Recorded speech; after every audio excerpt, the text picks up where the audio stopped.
Bapak,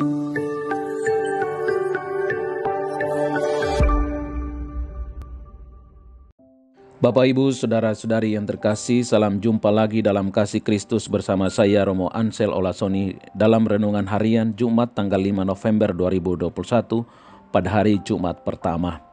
Ayat emas pilihan kita pada hari ini dalam Injil Lukas bab 16 ayat 8. Bendahara yang tidak jujur itu dipuji oleh tuannya karena ia telah bertindak dengan cerdik.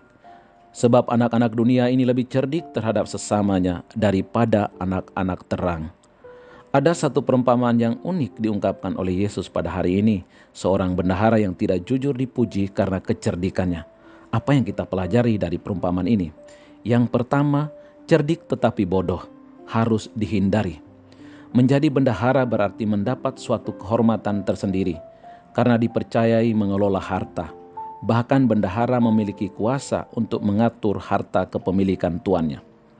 Tetapi kepercayaan yang diberikan kepada bendahara itu ternodai oleh ketidakjujuran.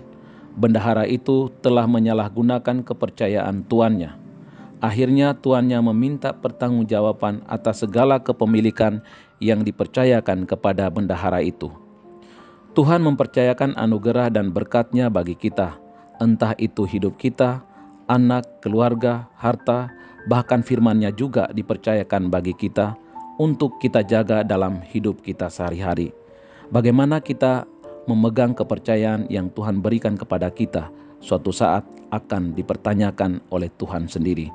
Berilah pertanggungjawaban atas urusanmu. Pada kita diperlihatkan bagaimana hidup seorang yang cerdik tetapi bodoh, yaitu seorang yang membangun masa depan dengan kebodohan, mendirikan rumah di atas pasir, mencangkul aku tidak dapat, mengemis aku malu. Artinya pemalas dan tinggi hati. Ia membangun masa depannya dengan memanfaatkan orang lain. Seandainya dia mengakui kesalahannya kepada tuannya, mungkin saja dia dimaafkan. Artinya adalah sebuah kebodohan membangun kehidupan di atas dosa. Tetapi alangkah bijaknya orang yang hidup di atas pertobatan, di atas kasih karunia Allah. Yang kedua, bodoh tetapi cerdik. Kita pelajari. Ternyata di balik kebodohannya terdapat juga kecerdikan yang bisa kita pelajari. Walaupun fakta bahwa yang dilakukan bendahara itu membangun hidup dalam dosa, tetapi yang mau kita pelajari adalah kesigapannya, sedia payung sebelum hujan. Dia jauh menatap ke depan untuk keselamatan hidupnya. Bendahara itu memanfaatkan waktu yang sempit dan genting itu dengan tidak menyia-nyiakannya. Paulus pernah berkata dalam suratnya kepada jemaat di Efesus bab 5 ayat 15. Karena itu perhatikanlah dengan saksama bagaimana kamu hidup. Janganlah seperti orang bebal, tetapi seperti orang arif, dan pergunakanlah waktu yang ada, karena hari-hari ini adalah jahat. Bacalah Injil hari ini, temukan ayat emasmu, dan sharingkan kepada sesamamu.